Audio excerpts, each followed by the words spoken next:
Magandang araw po sa inyong lahat. Sa araw po na ito ay isa na namang kwento ng pakikipagsapalaran at kababalaghan ang aking ihatid sa inyo. Ito ay kwento ng mag-amang Goryo at Kaloy.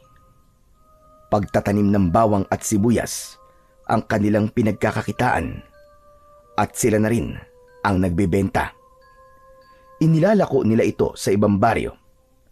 Subalit bukod sa pagtitinda ay may iba pang misyon si Goryo, dahil ang baryong pinupunta nila ng kanyang anak ay yung nangangailangan ng kanyang tulong, lalo na yung pinamumugaran ng mga kampon ng dilim, mga lugar na ginagawang pugad ng mga nagpaparaming aswang, katulad na lamang ng baryo Pulang Lupa, kung saan ay naging malaking hamon kay Goryo kung paano tutulungan ang baryo upang hindi ito tuluyang pamugaran ng mga kampon ng kadiliman. Subalit ano nga ba ang iba pang kakayahan ni Goryo para magtagumpay laban sa kampon ng kadiliman? Sapat ba ang kanyang kakayahan para ibalik ang kapayapaan sa lugar na nadiskubre niyang nasa ilalim ng mga aswang? Alamin po natin yan sa kabuuan ng ating tampok na kwento sa araw na ito. Ngunit bago po ang lahat, mga idol, huwag po nating kalimutang mag-subscribe, mag-like at i-hit ang notification bell sa aking mga YouTube channel na The Voice Addict at Apong Isaac, para sa mas marami pang makapigil hininga na kwentong aswang at katatakutan mula sa mundo ng kababalaghan. Umpisahan na po natin ang kwento. Ako si Goryo, biyudo at may isang anak. Si Kaloy, 12 anyos na siya. Maliit pa si Kaloy nang mamatay ang asawa ko dahil sa pagkakasakit. Kaya mag-isa na lang akong nagpapalaki ng aking anak. Pinili kong wag nang mag-asawa dahil wala na akong mahahanap pang katulad ng pumanaw kong kabiyak. Matagal na rin ng pangyayaring nais kong ibahagi. Malalim na ang gabi ng pagkakataong yon at mahimbing ang aking tulog nang gisingin ako ng anak kong si Kaloy. Tay! Tay, gising na po! Tay, gising na! Ano ba naman, Kaloy? Ang sarap-sarap ng tulog ko eh. Nagigising ka. Hindi ka na sanggol para magpatimpla pa ng gatas. Pambihira ka, oo. Tay, hindi po ako magpapatimpla ng gatas. Ano bang problema mo? Sumasakit ang tiyan mo. Kung bakit kasi ang dami mong kinain eh. Kaya yan, sumasakit tuloy ang tiyan mo. Magpapasama ka ba sa pagpunta sa Casillas para magbawas? Ikaw na lamang ang pumunta doon, anak. Antok na antok pa ako eh. Tay, hindi po ako magpapasama sa Casillas na nasa likod po ng bahay natin. Saka, hindi naman po sumasakit ang tiyan ko eh. Oh, kung ganun, bakit mo ako ginigising? May narinig po kasi akong kaliskos. Parang may ibang tao, tay eh. Anak ng ibang tao? Saan? Saan ka may narinig na ibang tao?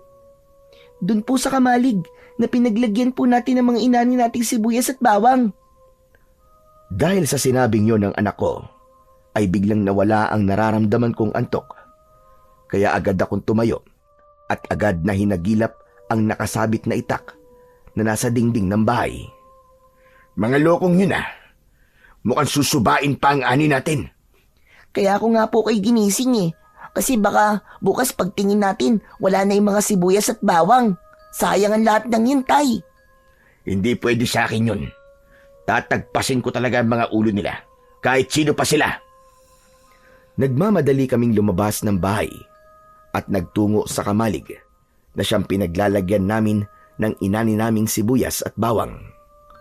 Bagong ani yun sa maliit na lupang minana ko pa sa aking mga ninuno. Dahil ilang metro din ang layo ng Kamalig mula sa mismong bahay namin, Kaya lumakad pa kami ni Kaloy patungo roon. Maliwanag ang daan patungo sa Kamalig dahil sa liwanag ng buwan. Dala rin ni Kaloy ang flashlight para makapagbigay ng karagdagan liwanag. Tay, andito na po tayo sa harap ng Kamalig. May gumagalaw po sa loob. Nagkakaingay din ang mga sisiw na naroon, anak. Mukhang hindi alam na magdanakaw na narito na tayo. Humanda talaga siya. Inalis ko sa kaluban ng itak at buong higpit ko itong hinawakan. Naisip ko, putol ang bahagi ng katawan ng taong matataga ko dahil hindi siya sasantuhin ng matalas kong itak. Dahan-dahan akong lumapit sa nakasarang Kamalig habang ang anak kong si Kaloy naman ay nasa aking likuran. Maingat kong binuksan ang sarahan ng Kamalig, subalit wala akong nakitang tao roon, kundi isang hayop na nagpatayo ng aking balahibo. Anak ng sawa! Isang sawang narito sa Kamalig! Naku po! Ang laki po, Itay! Kitang-kita namin ni Kaloy ang sawa na nilalantakan ang alaga naming manok na naroon sa loob ng Kamalig. Subalit naisip ko na marahil ay nagugutom lamang ito at hindi tamang saktan at patayin. Kaya itinaboy na lang namin ni Kaloy upang lumabas ng Kamalig ang naturang hayop. Anak nang, nabawasan ang dalawang manok natin na narito sa kulungan. Oo nga po, pero nagkamali po tayo. Hindi pala magnanakaw ng ani natin nang pumasok dito sa Kamalig, Tay. Kundi magnanakaw ng manok. Sawa pala. Hayaan na lang natin yun. Gusto lang mabuhay nun sawa. Wala na mag-isip yun eh. Kaya nagawa niyang manginain ng alaga natin. Pero Tay, may mga bawang at sibuyas din po tayo na nakatambak sa Kamalig. Ba't nakapasok pa rin po ang sawa? Hindi po ba siya natakot? Akala ko po ba pwedeng pangontra ang bawang pati ang mga sibuyas sa ahas? May nagsasabi na pwede. Meron namang hindi raw epektibo. Pero siguro kapag dudurugin ng bawang o babalatan ng sibuyas, ay lalabas ang matapang na amoy nun na pwedeng pangontra talaga sa ahas. Pero kung ganitong may mga balatan sibuyas at bawang, aba, maaaring hindi talaga katakutan ng ahas. Siguro nga po. Kasi ang bawang at sibuyas, kapag hindi pa nangihiwa at nadudurog, hindi naman po matapang ang amoy di ba? Ganun na nga. Pero magpasalamat pa rin tayo. Dahil sawa pala ang nakapasok sa Kamalig. Dahil kung taong magnanakaw yan, baka pinasan na yung bawang at sibuyas natin na nasa sako at wala nang itinira. Oo nga po, Tay. Okay na rin po na sawa na lamang po. Yun ang istorbo po sa atin. Kaya nga bukas na bukas ay kailangan maitinda na natin yung ani natin para maging pera na. Tay, saan po natin nilalako? Siyempre, dun sa lugar na nangangailangan ng sibuyas at bawang. Tama po kayo, Tay. Kaya naman kinabukasan ay naghanda na kami ng anak kong si Kaloy upang umpisahan ng ilako ang sibuyas at bawang na aming inani. Kinuha ko na ito sa Kamalig at inilagay sa kariton na gagamitin namin ng aking anak sa paglalako. Okay na po to, Tay. Pwede na po tayong umalis. Ilang oras din ang gagawin natin paglalakbay dahil sa baryo Pulang Lupa tayo magtitinda. Hindi po tayo makakauwi kaagad. Medyo malayo po yun, di ba? Oo, kaya nga kailangan na rin natin magdala ng ilang gamit para makatiyak din tayo na meron tayong magiging pamalit. Sige po, Tay. Kukuha lang po ako ng ilang gamit natin. O siya, sige anak. Pumasok ka na sa kwarto at kumuha ka ng ilang damit na kailangan natin. Nang ganap ko nang naihanda ang mga kailangang dalhin, ay sinimulan na namin ni Kaloy ang paglalakad na tulak-tulak ang kariton. Sa daan, habang naglalakad kami patungo sa mismong lugar na paglalakuan ng bawang at sibuyas, ay may bumibili na rin. Kaya pinagbebentahan na rin namin para kahit papano ay may pambili kami ng pagkain. Umabot din ng halos 3 oras bago kami nakarating sa baryo Pulang Lupa. Sinimulan kagad naming magbenta ng mga dala naming sibuyas at bawang. Tahimik naman ang baryo Pulang Lupa. Tila ba payapa ang paninirahan ng mga tao sa lugar na yon. Nagtawag na ang anak kong si Kaloy upang ipaalam sa mga naninirahan doon ang pagtitinda namin ng sangkap sa pagluluto.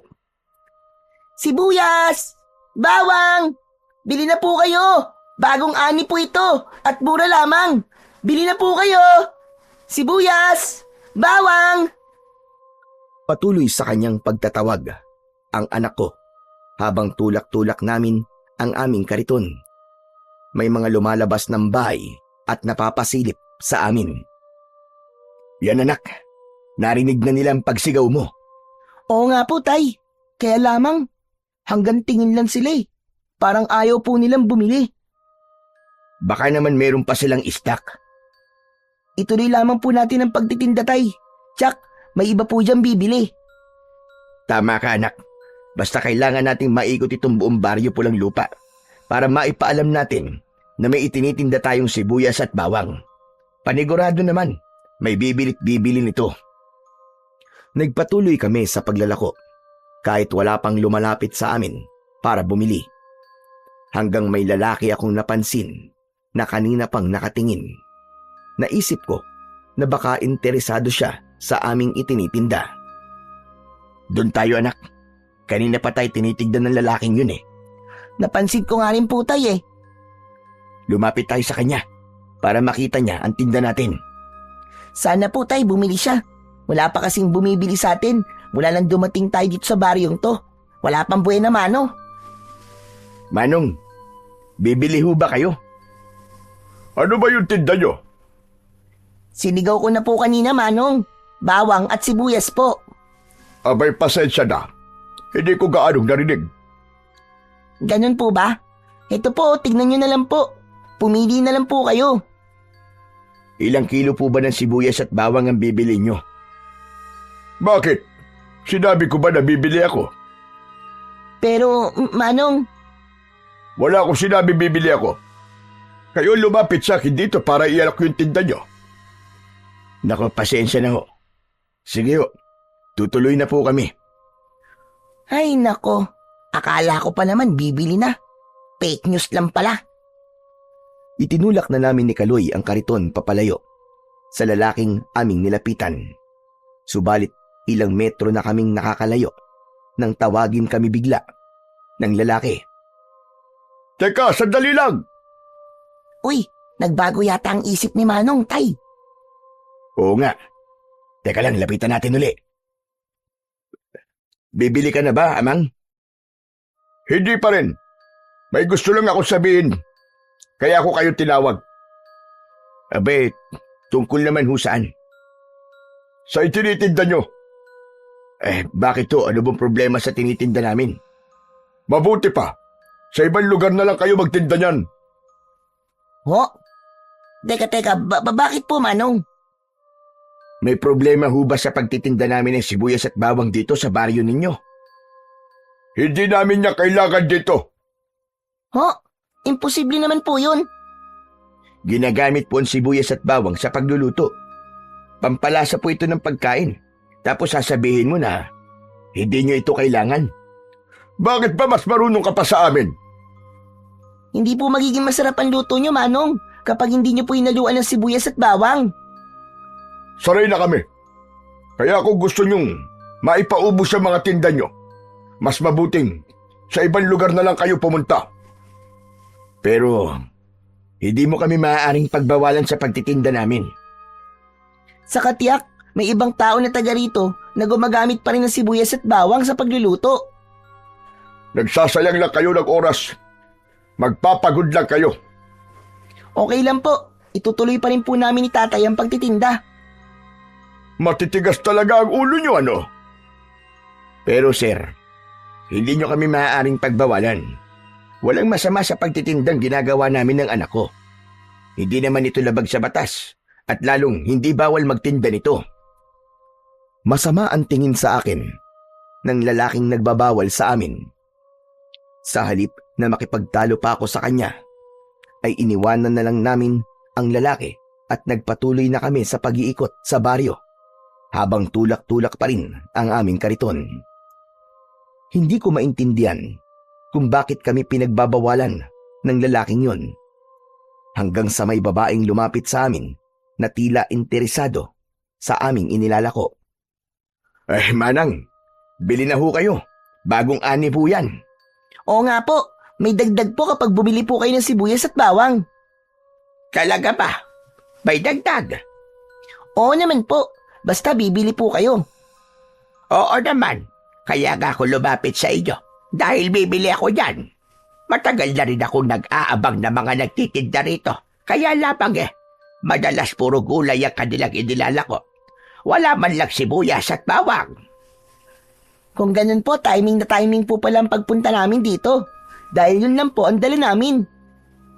Sige ho, pumili na ho kayo at kikiluhin natin. Mapapasarap ko na uli ang mga luto ko. Hanggang sa pumili na nga ang matandang babae ng malalaking sibuyas at bawang na kanyang bibilhin. Tig-1 kilo ang kanyang binili. Dinagdagan ko yun gaya ng aming ipinangako na may dagdag ang kanyang bibilhin. Teka. Parang ganyan ko lang kayo nakita dito sa lugar namin. Kasi po, hindi talaga kami taga rito. Galing po kami sa ibang baryo. Kaya naman pala. Siya nga pala. Ako nga pala si Epang. Ako naman po si Kaloy. At ito pong tatay ko ay Goryo po ang pangalan. May itatanong lang po sana ako sa inyo, Aling Epang. Ano ba yon, Goryo? Nagtataka lang po kasi ako dahil sa sinabi sa amin nung lalaking nakita namin kanina. Si Paking ba ang tinutukoy mo? Paking po ba ang pangalan niya? Oo. Parang siya yung napansin kong kausap nyo kanina. Masungit po siya, Aling Epang Ganun talaga yon. Isa siyang konsihal dito sa baryo. Konsihal? Tapos ang sungit-sungit niya. Nagtataka lang po kasi ako, Aling Epang. Pinagbabawalan niya po kaming magtinda dito sa baryo niyo. Sabi niya, hindi raw kailangan dito ang bawang at sibuyas. Pinaalis pa nga po niya kami. Akala mo, sa kanya tong baryo niyo. Tama po ba ang sinabi niya? Hindi daw gumagamit ng bawang at sibuyas sa pagluluto ang mga taga rito. Marami ang hindi gumagamit dito ng ganyan, Goryo. Ayaw nila? Hindi ko rin gaano maintindihan. Ang totoo kasi, bago lang din ako dito sa baryo ito. Kaya naman hindi ko pa rin ganun kakilala ang mga taga rito. Ganun po ba? Kaya pala, kayo lang ang nakapansin sa tinda namin. Saka masyadong umiiwas sa tao mga taga rito. Madalas ay nasa bahay lang sila. Kaya nga minsan, wala akong makausap ni isa. Paano po kayo napunta dito? Dito kasi dati naninirahan ng panganay kong kapatid. Kaya lang ay namatay na siya at naiwan ang kanyang bahay at lupa. Dahil wala nang titira, kaya ako na lang. Dahil nangungupahan ako sa dati kong tinitirhan, kaysa ipagbili ko, nilipatan ko na lang. Kung sa bagay, tama po yun. Praktikal. Dahil sayang itong bayat lupa. Kaya nga lang, medyo nahihiwagaan ako sa mga nakatira dito. Baka ho, talagang ganun lang sila. Sanay sila na hindi nangangapit bahay. Siguro. Kaya lang nakakapanibagon talaga. Tinapos ko na ang pakikipag-usap ko kay Aling Epang ng mga sandaling yon. Pakiwari ko kasi, kung hindi ako titigil, ay hindi rin siya titigil sa pagkikwento sa akin. Dahil ayon nga sa kanya, ay halos wala siyang nakakausap sa lugar na yon. Mas gusto raw kasi ng mga nakatira sa baryo na yon ay manatili lamang sa loob ng kani-kanilang bahay. Bagay na medyo naging palaisipan din sa akin. Kaya habang ipinagpapatuloy namin ni Kaloy ang paglalako, ay hindi naiwasan ng anak ko na magtanong. Tay, bakit po kaya ganun na mga tao rito, no? Anong ibig mong sabihin, anak? Yung sinabi po ni Aling Epang kanina, Parang gusto daw po ng mga taga rito na nagkukulong lang po sa bahay nila. Ayaw ba nilang makipagkaibigan? May ganung uri talaga kasi ng tao, anak. Mas komportable sila na nag-iisa lang. Ayaw nilang nakikihalubilo. Bakit po? Natatakot po ba sila sa tao? Baka naguguluhan lang sila kapag may ibang tao. Ay, ang lungkot naman po ng ganun. Ayaw nilang makipagkaibigan. Habang ipinagpapatuloy namin ang pagtitinda, ay talagang kapansin-pansin, nakakaunti lamang ang tumatawag sa amin para bumili ng aming tindang sibuyas at bawang. Hanggang abutin na kami ng hapon. Papauwi na kami ni Kaloy nang biglang dumilim ang aming paligid. Tay, ang dilim po ng langit. Oo nga, anak. Parang may nagbabadyang malakas na ulan. Naku, paano po tayo nito, Tay? Kailangan makauwi na tayo, anak, bago pa tayo abutan. Pero Tay, bakit hindi na po tayo umabot sa bahay natin? Jack, babagsak na po ang ulan. Hindi pa halos kami natatapos sa pag-uusap namin ng anak kong si Kaloy nang biglang pumatak na nga ang ulan. May hinang patak pa lang yun. Tay, yan na nga po, umuulan na. Mukhang hindi na nga tayo makakauwi nito, anak. Tay, malapit dito ang tirahan ni na Aling Epang, di ba? Kung doon kaya muna tayo pumunta. Pwede naman, anak. Mukha namang mabait siya eh. Oo, Tay. Marami nga siyang kinuwento sa atin kanina, di ba? Baka nga matuwa pa yun dahil maitutuloy na natin ang pakikipagkwentuhan natin sa kanya. Agad akong nagdesisyon dahil tsak aabutan kami ng malakas na buhos ng ulan. Lalo nang dumilim ang kalangitan, kaya nagtulong na kami ni Kaloy na itulak ang kariton patungo sa bahay ni na Aling Epang. Habang nagmamadali kami sa pagtutulak, ay sumabay na rin ang malakas na buhos ng ulan. Kaya nang makarating kami sa bahay ni na Aling Epang, ay malakas ang naging pagtawag ni Kaloy. Aling Epang! Aling Epang! Yoo! Aling Epang, kami po ito! Yung nagtitinda ng bawang at sibuyas! Salamat na lamang at agad yung narinig ng matandang babae at pinagbuksan kami kagad ng pintuan. Aba, Gloria, Kaloy, kayo pala yan. Naku po, inabutan na kayo ng ulan sa inyong pagtitinda. Oo nga po eh. Aling Epang, pwede po ba kaming makituloy sandali? Aba oo, sige, pumasok kayo. Pasok! Anak, pumasok ka na at kukunin ko pa itong tinda nating sibuyas at bawang. Buti na lang nailagay ko na sa dala natin sako bago pa bumuhos sa malakas na ulan. Pag nagkataon, basaan lahat ng yan. Nauna nang pumasok ng bahay ni Aling Epang si Kaloy. Sumunod na rin ako na dalaan sibuyas at bawang na nasa sako. Dito na lang muna itabi ang paninda nyo, Goryo. Sa banda riyan. Salamat po, Aling Epang. Nako, basang-basa na tuloy kayo. Ayos lang po. May dala naman po kaming damit ni tatay, kaya magpapalit na lamang po kami. O sige, pagpalit na muna kayo. At mahirap kung matutuyo sa katawan nyo at damit nyo na nabasa ng ulan. Itinuro sa amin ni Aling Epang ang kanilang kubeta. Pumasok kami roon ng anak ko upang makapagpalit ng damit. Nang makapagpalit kami ng damit, ay nakapaghanda na ng mainit na kape si Aling Epang. Mabuti pa'y magkape na muna kayong mag-aba para mainitan ang sikmura ninyo. Naku, nag-abala pa ho kayo. Maraming salamat po, Aling Epang. Ayos to, tay. Mainit na kape. Tamang-tama. May natira pa po tayong tinapay na putok sa bag. May pagkain tayo, tatay. Kinuha ni Kaloy ang natirang tinapay sa bag na dala namin. Ilang piraso din yun. Inalok namin si Aling Epang pero tumanggi siya. Para na lang daw sa amin ni Kaloy ang tinapay. Sige na. Kayo na lamang ang kumain yan dahil busog pa naman ako. Pasensya na ho kayo sa ginawa namin pang-aabala sa inyo, Aling Epang. Oo nga po, Aling Epang. Kasi po, wala na po kaming maisip na pwede naming puntahan eh.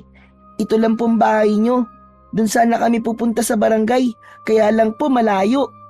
Nako, okay lang naman na dito kayo pumunta. Saka nag-iisa lang naman ako rito sa aking bahay. Ganun ho ba? Nag-iisa kayo sa buhay?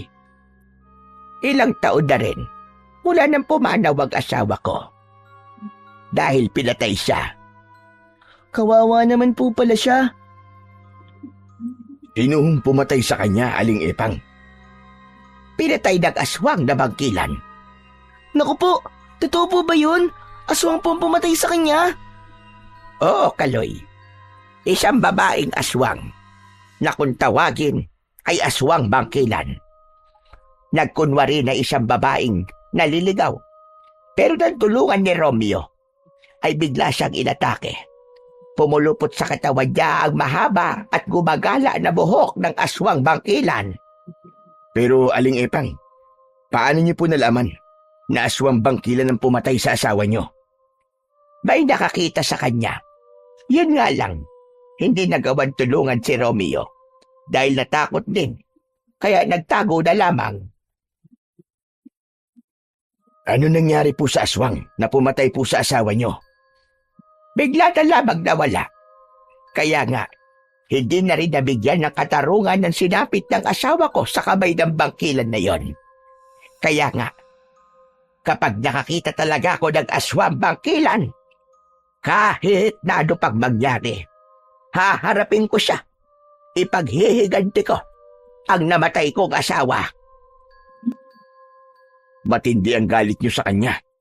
Oo, dahil sa ginawa niya sa asawa ko. Napakabait ng asawa ko, hindi mo na itatanong. Pero dahil lang sa bangkilan na yon, nawala siya. At naiwan akong nag-iisa. Ramdam ko ang sakit na dinaranas ni Aling Epang. Hindi pa rin nawawala sa kanya ang paghihirap ng kalooban. Kasabay yun ng malakas na pagbuhos ng ulan. Wari lumuluha pa rin ang puso ni Aling Epang habang ikinikwento ang masakit na naging kapalaran ng kanyang asawa. Grabe naman, ang sama-sama ng aswang bangkilan na yun. Walang awa. Kapag naaalala ko ang pagyayaring yon, naghihirap pa rin na gusto ang loob ko. Kaya pasensya na po kayo kung naungkat ko pa po ang tungkol doon.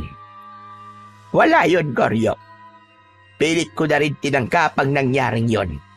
Kaya lamang may pagkakataon pa rin na nasasaktan pa rin ako. Yun nga'y dahil mahal niyo ang inyong asawa, Aling Epang. Tama ka, Goryo. Dahil naging mabuti siyang asawa sa akin. Ang totoo ay pinagdaanan ko rin po ang ganyan, Aling Epang. Nawalan din ho ako ng asawa. Ang pagkakaiba nga lang natin, Aling Epang, ay namatay sa sakit ang asawa ko. Kaya mas madali sa akin tanggapin ang pagkawala niya. Pero naroroon pa rin ang kirot kahit na papano. Nagpatuloy ang pagkikwentuhan namin ni Aling Epang. Hindi namin namalayan na lumalalim na ang gabi. Ang ulan ay unti-unti na ring tumitila. Nakaidlip na sa pagkakaupo sa kawayang upuan si Kaloy. Nakatulog na pala ang anak ko. Hayaan mo na, huwag mo nang gisingin. Ayusin mo na lang siya para makahiga ng maayos. Pero kailangan na po naming umuwi. Ano ka ba? Gabing-gabi na oh. Mahihirapan lamang kayo. Saka malayo pa ang bahay nyo, hindi ba? Ang pakiusap po namin sa inyo ay magpapatila lang po kami ng ulan. Pero gabi na nga, Goryo. Kaya dito na kayo magpalipas ng gabi. Bukas na lang kayo umuwi ng umaga. Naku, Aling Epang nakakahiya na ho sa inyo. Wala yun. Ano ka ba? Maliit na bagay lang naman itong pagpapatuloy ko sa inyo. Naku, Aling Epang, maraming salamat po sa inyo at pasensya na rin po. Sinabi ko nga at maliit na bagay lang ito. Sandali lang at kukuha lang ako ng mailalatag para pwede ka na ring mahiga at makapagpahinga. Kumuha ng banig. Nayari sa buri si Aling Epang at ibinigay sa akin para gamiting panlatag.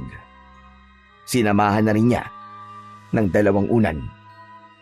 Inilagay ko ang isang unan sa natutulog kong anak. Ang isa naman ay para sa akin. O sige na, magpahinga ka na rin, Goryo. At ako'y magpapahinga na rin. Tumalikod na si Aling Epang at umakyat na siya sa itaas ng bahay upang matulog sa kanyang kwarto. Naiwan kami ng anak ko sa ibaba dahil doon kami matutulog. Binawasan na rin ni Aling Epang ang nakasinding gasera. Pinatay niya na ang iba pa bago pa siya pumasok ng kanyang kwarto. Nakaramdam na rin ako ng antok. Kaya naman, inilapat ko na ang aking likod sa inilatag kong banig. Ipinikit ko na ang aking mga mata. Saglit pa, ay tuluyan na akong nakaramdam ng antok. Pakiwari ko'y natutulog na rin si Aling Epang, kaya kailangan ko na rin magpahinga dahil maaga pa kaming gigising ni Kaloy upang umuwi kinabukasan. Marahil may ilang minuto na akong nakakatulog nang maalimpungatan ako dahil may naramdaman akong ingay mula sa labas ng bahay. Pagaspas yun ng hayop na may malalaking pakpak. Mula sa aking pagkakahiga ay bumangon ako at naupo. Hindi agad ako tumayo, kundi pinakiramdaman ko muna ang narinig kong ingay. Naulit ang ingay na aking narinig. Tama ang kutob ko. Pagaspas nga ng malaking pakpak. Tumayo ako at patuloy na nakiramdam. Sumilip ako sa maliit na siwang ng bintana na hindi gaanong nakalapat sa pagkakasara. Pilit kong tinitignan kung ano nga bang lumilipad na hayop ang nasa labas ng bahay. Malakas man ang naging ulan ng gabing yon. Hindi naman naging maramot ang liwanag ng buwan. Kaya natatanglawan ang labas ng bahay. Kitang-kita ko ang 2 hayop na lumilipad. Nagpapaikot-ikot ito na tila ba may hinahanap o inaabangan. Patuloy ko yung pinagmasdan hanggang ang tanong ko sa isipan ko ay nagkaroon ng kasagutan. Hindi ko na napansin na kanina pa pala gising ang anak kong si Kaloy. Tay, bakit po kayo nandyan? Gising ka na pala, anak. Opo, nagising po ako kasi para po may narinig akong ingay eh. Kayo rin po ba, Tay? Kaya kayo nagising dahil sa ingay? Ang totoo niyan, anak, halos di pa ako nakakatulog. Patulog pa lang ako nang makarinig ako ng ingay. Eh ano po ba yun? Yun po ba yung sinisilip niyo sa may bintana? Oo, inaalam ko nang kung anong klaseng hayop. Baka po malaking ibon, Tay, kasi po parang lumilipad siya eh. Narinig ko kasi ang pagaspas ng kanilang pakpak. Posibleng malaking ibon nga yun, anak. Pero ano po kayang klaseng ibon yun? Tapos sa ganitong oras, nagpapakita at lumalabas? Ibon pang gabi siguro. Yun ang tangi kong nasabi sa anak kong si Kaloy. Subalit sa isipan ko ay buo na at sigurado ko kung anong nilalang ang nakita kong lumilipad na yon. Isa yung uri ng aswang, maaaring manananggal o kaya ay tiktik. Patuloy kaming nakiramdam, subalit tila nawala na. Uy, umalis na po yata, Tay. Wala na po akong naririnig na ingay. Siguro nga ay umalis na, anak. Baka naligaw lang po at napadpad po dito sa may bahay ni Aling Epang. Tama ka, pwedeng ganun na nga. O siya, sige na. Mabuti pa, matulog ka na lang uli, anak. Matulog na rin po kayo, Tay, ah. Huwag mo akong alalahanin. Ikaw ang matulog para lumaki ka pa.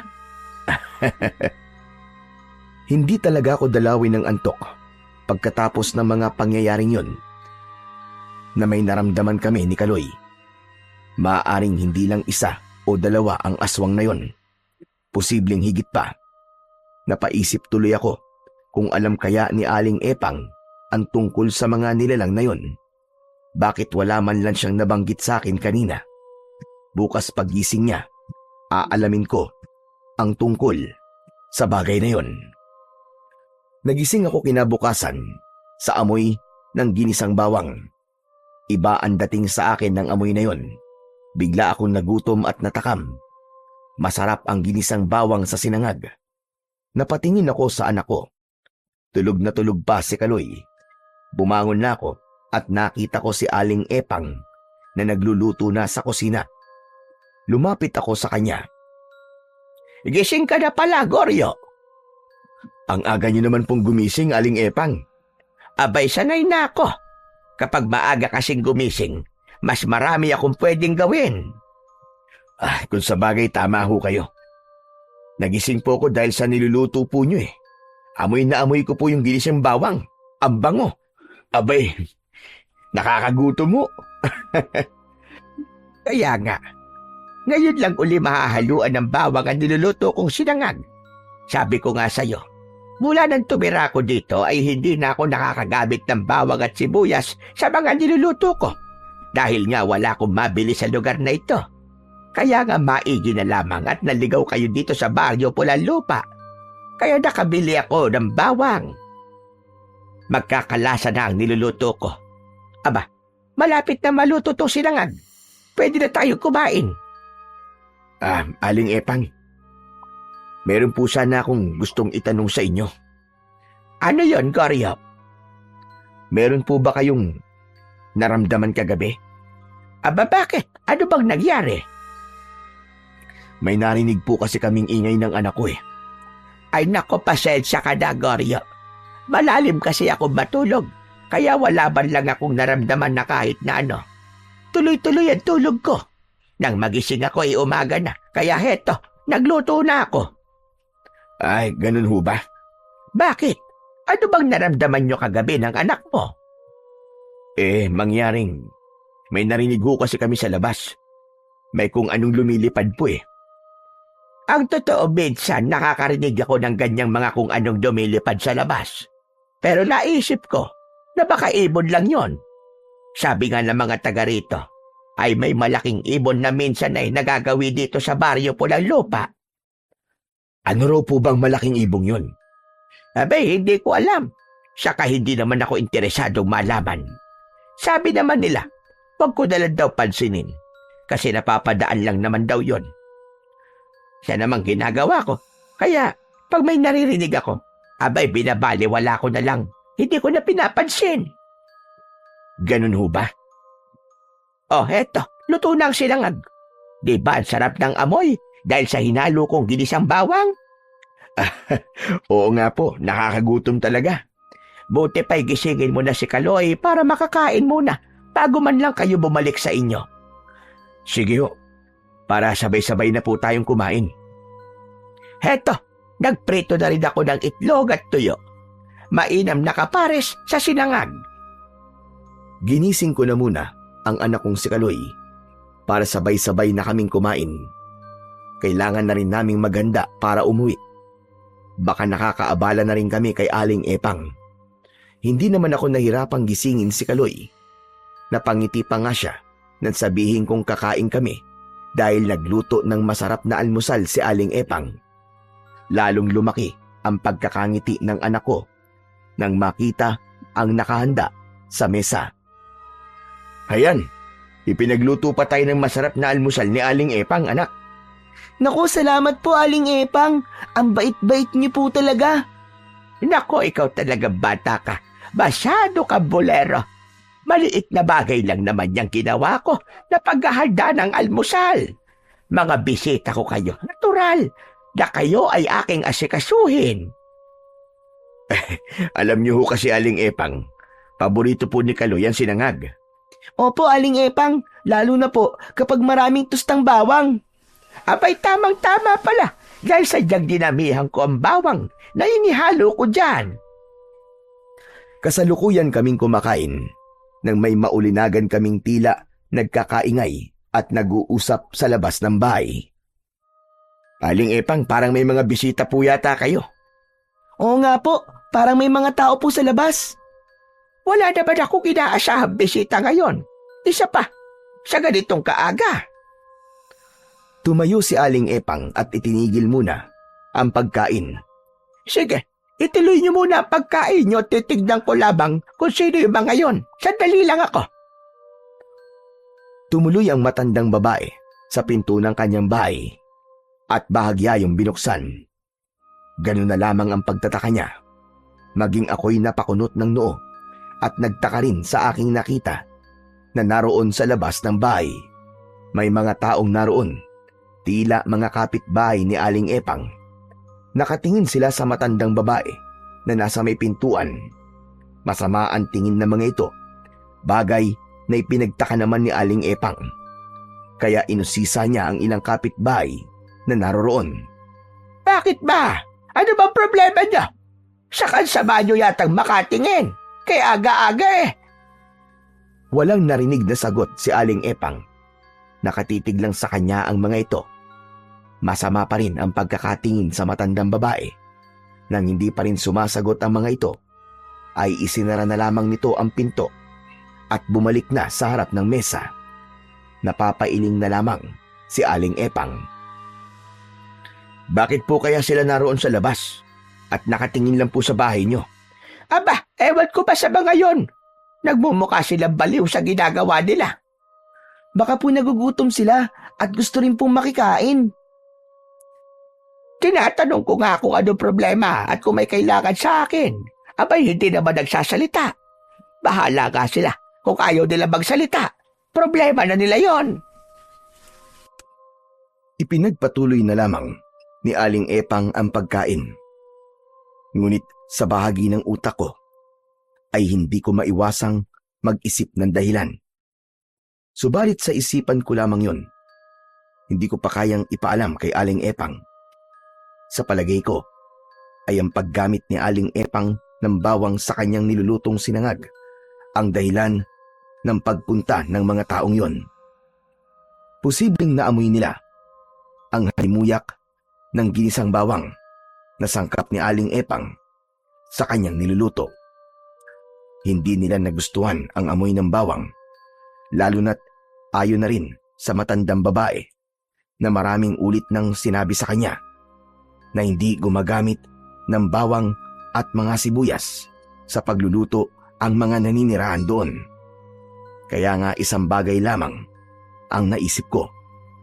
Posible kayang mga aswang ang mga taong nakatira sa lugar na yon? O baka naman hindi lang talaga sila sanay sa amoy ng bawang. Ilan yun sa mga tanong na nasa aking utak. Bigla ka yatang huminto sa pagkain mo, Goryo. May pumasok lang po sa isip ko, Aling Epang. Tungkol sa mga baliw kong kapitbahay ba? Para nga po silang nababaliw, Aling Epang. Kasi po, dahil lang po sa amoy ng ginisang bawang, apektado na po kaagad sila. Bahala ka sila sa buhay nila. Basta ako, lalagyan ko ng bawang at sibuyas lahat ng iluluto ko. Ay nako, bahala sila kung hindi nila gusto ang amoy. Tama po kayo, Aling Epang. Wala silang karapatang pagbawalan kayo sa kung paano kayo magluluto. Ganun na ka. Sino ba sila, di ba? Para ako ay pakialaman sa pagluluto ko. Hindi ko rin naman sila pinakikialaman. Saka, sa kanila ba ako humihingi ng pambili ng bawang at sibuyas? Hindi naman, di ba?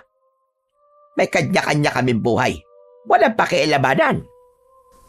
Nang matapos kaming kumain, ay gumayak na kami ni Kaloy upang umuwi na ng bahay. Pero naisip ko, wala namang kaming gagawin doon. Hindi na po muna tayo uuwi, Tay? Oo, anak. Kung hindi kayo uuwi, abay saan kayo pupunta? Marami-rami pa naman po yung dala naming kalakal eh. Kaya ipagpapatuloy na lang po namin ang paglalako ng sibuyas at bawang. Pwede rin naman. Saka mapapagod lang kayo kung uuwi kayo, tapos babalik uli dito sa baryo namin. Yun na nga ho naisip ko. Kaya mas mainam po kung ipagpapatuloy na lang po namin ang paglalako. Siguro kung mapapaubos namin ang aming paninda, saka na lang po kami uuwi para po kumuha uli. Okay lang po sa akin yun, Tay. Maaari pa rin kayong tumuloy dito sa bahay ko kahit kailan. Talaga po, Aling Epang? Oo naman, Kaloy. Sabi ko nga sa inyo, hindi ko naman nakakausap ang mga kapitbahay ko, hindi ba? Mainam nga na nagawi kayo rito. Kahit papano, ay hindi na mapapadis ang laway ko Dahil meron akong nakakakwentuhan. Salamat po uli sa inyo, Aling Epang, ha? Sige ho, tutuloy na muna kami para ipagpatuloy na po ang pagtitinda namin. Siya nga pala. Kumuha na po kayo ng karagdagang sibuyas at bawang. Libre na po yun. Kahit papaano po makabayad man lang po kami sa pang-aabala namin sa inyo. Saka po sa masarap na almusal, Aling Epang. Grabe, ang sarap po talaga ng sinangag na may tuyo at itlog. Wala yon. Maliit na bagay lamang. Pero nabawasan po ang budget nyo dahil sa amin. Okay lang yon, Goryo. Saka malapit na magkatapusan, may matatanggap na naman akong pensyon. Pensyonada ho pala kayo. Dati akong nagtrabaho sa gobyerno. Kaya, nang magretiro ako, may natatanggap akong pensyon buwan-buwan. Kahit paano sapat yung natatanggap ko. Minsan nga may sobra pa. Ang sarap po pala ng buhay nyo, Aling Epang. Ano bang masarap ang sinasabi mo? Malungkot nga. Dahil nag-iisa na ako sa buhay. Magpapaampun na lamang po ako sa inyo, Aling Epang. Abay, pwede naman. Papayag ba naman ang tatay mo? Ikaw talaga, Kaloy, puro kakalokohan. Bakit? Gusto mo na ba akong iwan? Siyempre hindi po, tay. Joke lang naman po yun eh. Pwede ko po ba naman kayong iwan? Siyempre hindi po. Love na love ko po kayo eh. O siya, baka magkadrabahan pa kayo. Sige na, tumuloy na kayo para maipaubos nyo na yung paninda nyo. Sinimulan ko nang itulak ang kariton na may lamang sibuyas at bawang. Nakitulak na rin sa akin si Kaloy at tuloy-tuloy na kami na naglakad papalayo sa bahay ni Aling Epang. Laking pasasalamat ko talaga sa kanya dahil may natulugan kami ng lumipas na gabi, kundi magdamag kaming naglakad papauwi habang basa ng ulan. Lilibutin namin muli ang buong baryo Pulang Lupa habang iniikot namin ang lugar para magtinda ng dala naming produkto ay muling nakita namin ang lalaking unang nakialam kahapon sa ginawa naming pagtitinda. Nandito na naman kayo. Ayaw niyo talaga maniwala sa akin, ano? Boss Amo, ano po bang problema niyo sa amin? Sinabihan ko na kayo kahapon. Sabi ko, hindi kayo maaaring magtinda dito. Saka walang bibili sa inyo. Mali po kayo, Manong. Dahil meron pong bumili sa amin. Marami nga po siyang binili. Si Aling Epang po. Ano? Ang matandang babaeng bagong salta dito? Ang bait nga po niya eh. Hindi katulad nyo. Masungit. Magdahan-dahan ka sa sinasabi mo, bata. Baka kung ano magawa ko sa'yo, patulang kita. Ikaw ang magdahan-dahan. Huwag mong tinatakot ang anak ko. Pinagsasabihan mo dapat ang anak mo. Nagiging bastos. Totoo naman na masungit ka. Dahil pinakikialaman mo kami sa ginagawa namin pagtitinda. Wala naman kaming masamang ginagawa sa'yo. Patuloy kaming nagtatalo ng lalaki nang may lumapit sa aming isa ring lalaki na may edad na. Siguro, nasa mahigit 65 na ang edad nito. Sandali. Ano ba nangyayari dito, Paking? Parang may pinagtatalunan yata kayo. Kapitan, ang mag-amang ito nandito na naman. Teka, sila ba yung sinabi mo sa akin kahapon? Oo, sila nga ho yun. Hayan, tingnan nyo. May dala na naman sibuyas at bawang na inilalako dito sa lugar natin. Kayo ho ba ang kapitan dito? Oo, ako si Kapitan Samuel. At itong kausap nyo ay si Paking. Isa siyang pagunahing konsyal dito sa aming baryo. Kapitan, kaya lang naman kami nagtatalo dahil sa ginagawa niyang pagbabawal na makapagtinda kami rito. Kasi nga, sayang lang ang oras nyo. Wala namang bibili sa inyo rito eh. Hindi kilala rito ang sibuyas at bawang. Hindi gumagamit ng ganyan ang mga taga rito. Kapitan, may sinabi sila na may bumili sa kanila. Isa na nga ron, si Aling Epang. Tama nga pala. ang aking kutob. Bakit, Kapitan? Anong gagawin niyo kay Aling Epang? Mali po ba yung ginawa niyang pagbili sa amin ng sibuyas at bawang? Wala ka ng pakialam doon, lalaki. Goryo po ang pangalan ko, Kapitan. Ako naman po si Kaloy. Kapitan, pagbabawalan niyo rin ba kaming magtinda rito? Hindi. Pero Kapitan, hayaan mo lang sila, Paking. Gusto lang naming mabuhay. Sa pagtitinda ng bawang at sibuyas, nang gagaling ang ginagamit namin sa araw-araw. Sariling ani po namin ang mga tinitinda namin. Kaya nga, sige lang, gawin nyo lang ang pagtitinda nyo. Yun nga lang, tulad na sinabi ko, baka masayang lamang ang oras nyo rito. Baka walang bumili sa inyo, maliban na lamang kay Aling Epang. Kapitan, may iba pong bumibili din sa amin. Saka, iaalok din namin sa ibang taga rito. Baka kasi hindi pa nila nasusubukan gumamit ng ganito sa kanilang niluluto. Kaya sinubukan nila. At baka kanila ding magustuhan. Sige lang, kayo ang bahala. Paking, tara na. Sumama ka sa akin at may pag-uusapan tayong dalawa. Iniwan na kami ni na Kapitan Samuel at Konsehal Paking. Nanatili pa ring palaisipan sa akin ang lahat. Bagamat naroon na sa likod ng utak ko ang pagdududa. Kaya lamang, hindi ko pa rin yun napapatunayan kung sila nga ba ay mga taong may ikinukubli. Na pagsapit ng dilim ay lumalabas ang tunay nilang katauhan. Ipinagpatuloy namin ang paglalako ng aming paninda. Totoong matumal yun dahil iilan lang ang bumibili at tila nagmamadali pa sa pagbili o di kaya ay tila natatakot sila na may makakita. Tay, ano po bang nangyayari sa mga nakatira dito? Mukhang tama po si Aling Epang ah. Parang may mga sapak po mga nakatira dito, Tay. Yun na nga eh. Hindi ko rin maintindihan, anak. Kakaiba talaga ang kanilang mga kinikilos. Takot bumili ng bawang at sibuyas. Tapos, yung gusto naman bumili, parang nagmamadali at nag-aalala na may makakita sa kanila. Hayaan na lang po natin. Basta ituloy na lang po natin ang pagtitinda, Tay. Buti pa nga, para maubos na itong paninda natin. Ang pagdududa kong yun tungkol sa mga taga-baryo Pulang Lupa ay ikinubli ko kay Kaloy. Umabot ng hapon ang ginawa naming paglalako. Tutuloy na sana kaming umuwi nang maalala ko na may nakalimutan kami sa bahay ni Aling Epang. Babalik po tayo kina Aling Epang, Tay. Oo, anak.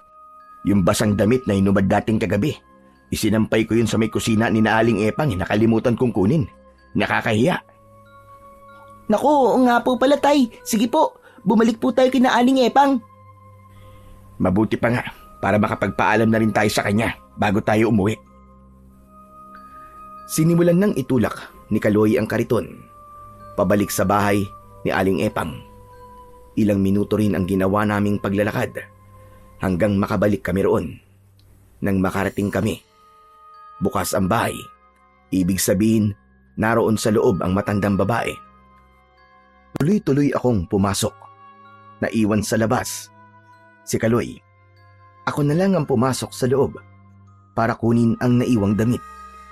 Kaya lamang, walang tao sa loob. Samantalang nakabukas ang pinto. Wala yata si Aling Epang ah. Aling Epang? Aling Epang, si Goryo ho ito. May nakalimutan lang ako. Aling Epang? Umakyat ako sa itaas ng bahay at nagbaka sakaling natutulog ito sa kanyang kwarto. Kaya lamang nakabukas din ang kwarto nito, subalit wala ding tao. Patuloy kong tinatawag ang pangalan ni Aling Epang, subalit walang sumasagot. Nakaramdam na ako ng kaba ng mga sandaling yun. Hanggang sa makita ko ang kanyang tsinelas. Yun ang tsinelas na suot niya. Kinabahan ako dahil imposibleng iwan niya ang kanyang tsinelas at umalis ng bahay nang hindi yun suot. Pumasok na rin ng bahay si Kaloy. Tay, Bakit po kanina niyo pa po tinatawag si Aling Epang? Anak, wala siya rito sa loob ng bahay niya Baka naman po umalis lang siya, may pinuntahan. Pero iniwan niyang nakabukas ang bahay, anak. Mukhang hindi ganun si Aling Epang na aalis siya na hindi isasara ang kanyang bahay. Saka tignan mo ang tsinelas niya. Andito sa may pintuan. Ibig sabihin, nandito dapat siya sa loob. Hala, oo nga po, no? Pero bakit ganun? Nasaan po kaya si Aling Epang? Naging panaya na ang kabog ng dibdib ko. Iba na talaga ang nararamdaman ko. Bigla kong naisip na baka may kumuha kay Aling Epang. Anak, wag na muna tayong bumalik sa atin. Ha? Bakit naman po, Tay? Dito muna tayo sa bahay ni Aling Epang. Hala, baka po magalit siya sa atin, hindi po tayo nagpaalam. Paano siya magagalit? Wala nga siya rito. Sa kaibang pakiramdam ko, Kaloy. Mukhang nasa panganib ang buhay niya. Ha? Ano po, Tay? Paano niyo pong nasabing nasa panganib po ang buhay ni Aling Epang? Kasi nga, nawawala siya Kaya maaaring may kumuha sa kanya. Sino naman po ang kukuha kay Aling Epang? Yun ang dapat nating malaman, anak. Kailangan ni Aling Epang ang tulong natin. Dahil yun nga ang naging desisyon ko, ang wag na munang umuwi ng bahay. Kaya nanatili kami sa bahay ng matandang si Aling Epang. May ilang kapitbahay na tumitingin sa amin para makiusyoso. Kaya lumapit ako sa kanila. Pero nang lalapitan ko na sila para tanungin, ay lumalayo sila at ang iba ay pumapasok sa loob ng kanilang tahanan. Tila ayaw nilang magsalita kung meron man silang nalalaman. Anak ng teteng, oo. Ano ba klaseng mga tao to? Tatanungin ko lang kung may nakita sila na pumunta rito at bakit nawawala si Aling Epang. Pero umiiwas sila. Hindi ko maintindihan kung may kinatatakutan ba sila o ano Inabot na muli kami ng gabi sa bahay ni Aling Epang. Pinakialaman ko na ang mga gamit ng matandang babae. Nagluto ko ng pagkain namin ni Kaloy. May mga stock ng pagkaing dilata si Aling Epang. Kaya yun na lang ang aming naging ulam ng gabing yun. Tay, kung di pa tayo uuwi, ano pong gagawin natin dito? Sabi ko nga sa'yo, kailangan nating malaman kung nasan si Aling Epang. Kung anong nangyari sa kanya. Pagkatapos naming kumain, ay pinaglatag ko na ng kanyang matutulugan si Kaloy. Humiga na ang anak ko para magpaantok. Samantalang ako naman ay hindi dalawin ng antok, kundi balisa ang isipan ko. Nag-aalala ko para kay Aling Epang. Mabuti siyang tao, kahit noon lang kami nagkakilala. Nagawa niya kaming tanggapin sa kanyang bahay at ipinaghanda pa ng pagkain.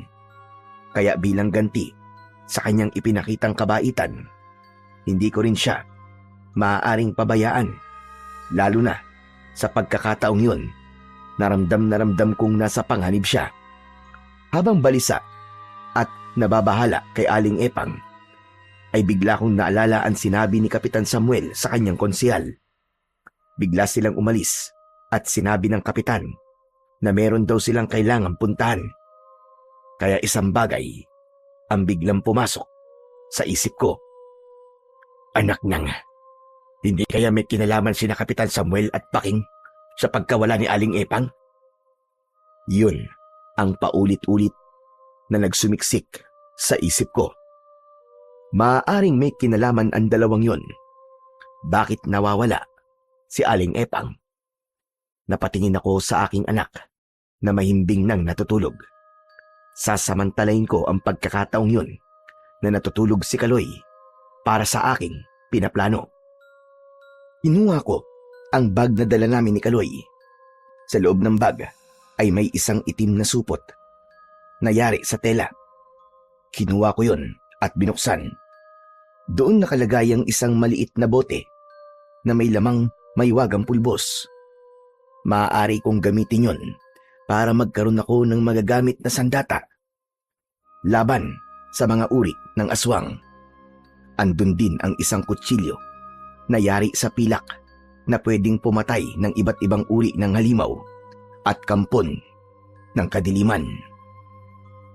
Ang pulbos naman na laman ng bote ay maaari kong iwisik sa mga bawang at sibuyas upang magkaroon ito ng pambihirang kapangyarihan laban sa mga aswang.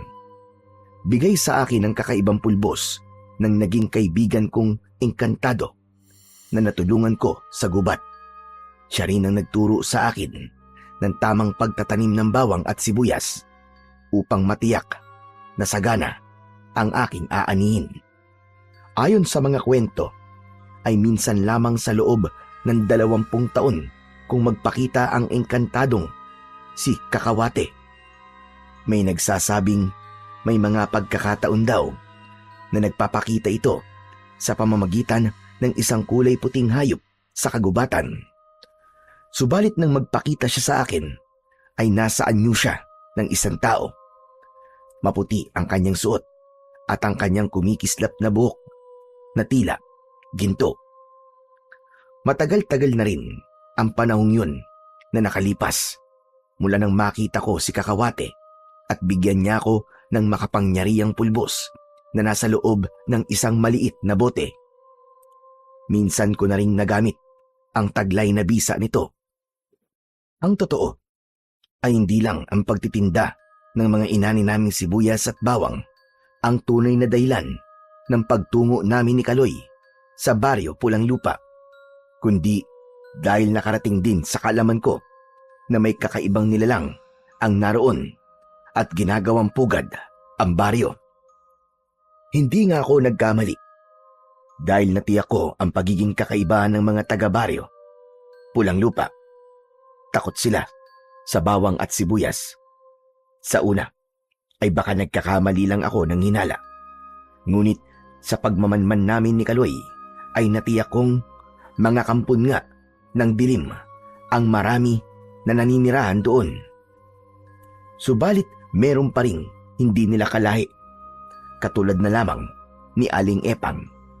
Kaya nga lang nalalagay sa panganib ang buhay niya ngayon dahil nawawala ito. Bagay na kailangan kong gawan ng paraan.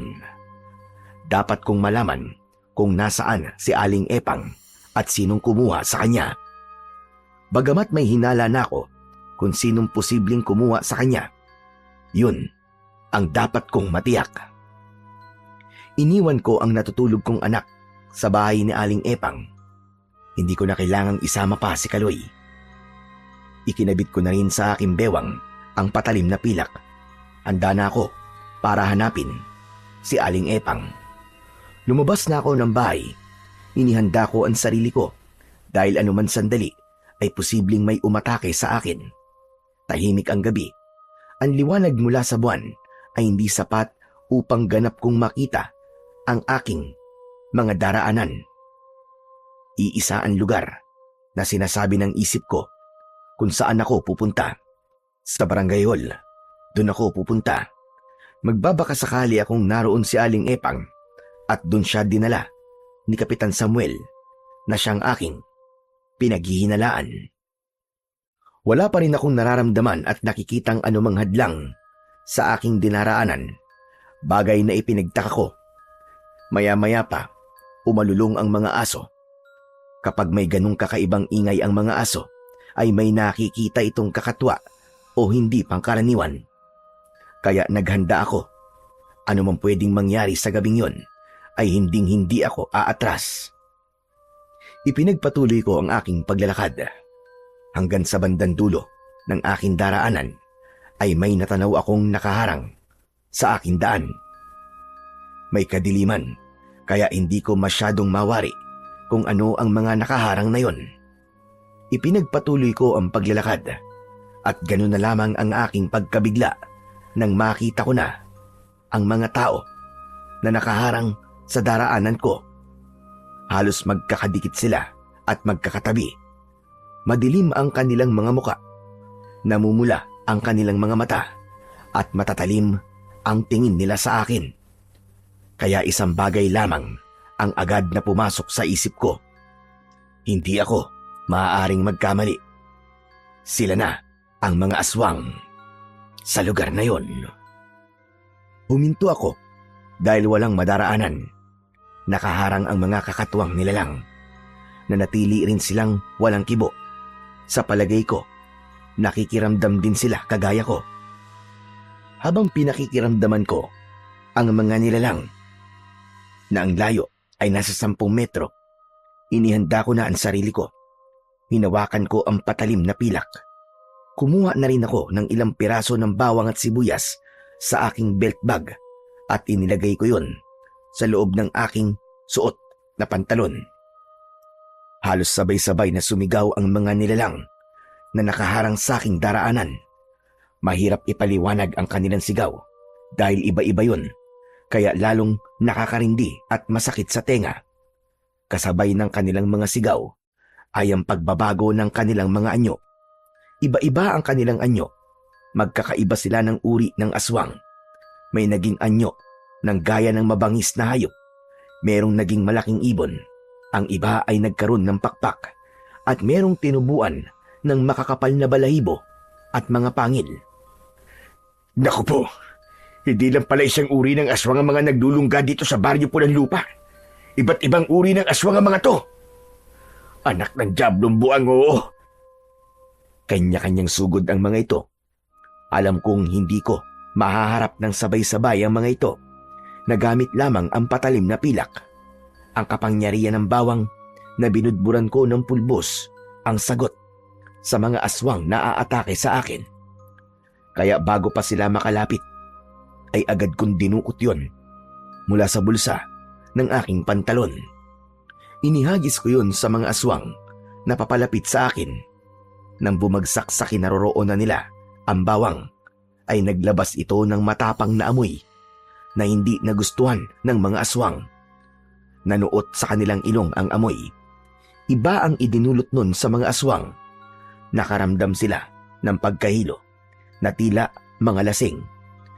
Nagkakabungguan ang mga aswang na susugod sana sa akin. Ang lumilipad naman na aswang ay tila nahilo sa ere at bumagsak ng pasadsad sa lupa. Nagpatuloy naman ang paglabas ng kakaibang amoy sa inihagis kong bawang. Hindi na nila kayang tagalan yon, kaya isa-isan lumayo ang mga aswang na kanina lang ay nais na akong lantakan. Kanya-kanya sila ng takbuhan papalayo. Ang iba ay hindi mawari kung saan direksyon patutungo. Hindi alam kung saan magtatago. Ang mahalaga sa kanila ay makalayo at iwasang masingot ang kakaibang amoy na inilalabas ng bawang. O ano? Mga dinapurak kayo ng diablo! Amoy pa lang yan, ha? Natataranta na kayo. Paano pa kaya kung ito naman sibuyas ang ihagis ko sa inyo? Di ako may paglalagyan talaga kayo. Mga impakto kayo. Salamat. Wala na sila. Pero tiyak, re-rest ba ka ba ngayon? Pero hindi ngayon yun. Dahil nahihilo pa sila sa mabahong amoy ng bawang. Natitiyak ko, sa ibang araw babalik ang mga yun. Kaya ipinagpatuloy ko ang aking paglalakad hanggang sa makarating ako sa lugar na aking pupuntahan, sa barangay hall ng baryo Pulang Lupa. Bukas ang ilaw sa loob ng tanggapan, subalit mahinang liwanag lamang yon. Nagkubli ako at nakiramdam. Nakita ko na may ilang taong galing sa loob. Pagkalabas ng mga ito ay nagmamadaling umalis. May mga tao sa loob. Posibleng naroon si Kapitan. Kailangan kong mas makalapit. Nagpalinga-linga muna ako upang matiyak na walang makakakita sa akin. Madilim pa rin ng mga sandaling yon. Mga ilang oras pa bago humudyat ang pagbubukang liwayway. Nagawa kong makalapit sa may barangay hall. Nakarinig ako ng boses na tila ba nagmamakaawa. Kaya pilit kong pinakinggan upang malaman kung anong sinasabi. Pamilyar sa akin ang boses na yon. Hindi maaaring magkamali ang aking pandinig. Boses yon ni Aling Epang. Sila Kapitan nga ang dumukot sa kanya. Narinig ko ang pagmamakaawa ng matandang babae. Pakawalan niya ako. Maawa kayo sa akin. Bakit niyo ba ako kinuha sa bahay ko? Kailangan niyo. Ano sa inyo? Dahil pakialamera kang matanda ka. Ano bang kasalanan ko nga sa inyo? Hindi ko alam kung may nagawa kong pagkakamali. Ang ginawa mong pagbili ng mga sibuyas at bawang. Alam mo mahigpit na ipinagbabawal ang paggamit ng ganyan sa baryong ito. Bakit ba, Kapitan? Ano ba pakialam niyo kung bumili ako ng bawang at sibuyas? Hanggang ngayon pala ay wala ka pa ring alam. O talagang boba ka lamang, Aling Epang, ha? Hindi ko kayo maintindihan. Ano ba nangyayari? Kawawa ka naman. Hanggang ngayon ay hindi mo pa rin alam kung anong mga nilalang ang kasama mo dito sa baryo Pulang Lupa. Anong ibig mo sabihin, Kapitan? Malalaman mo rin.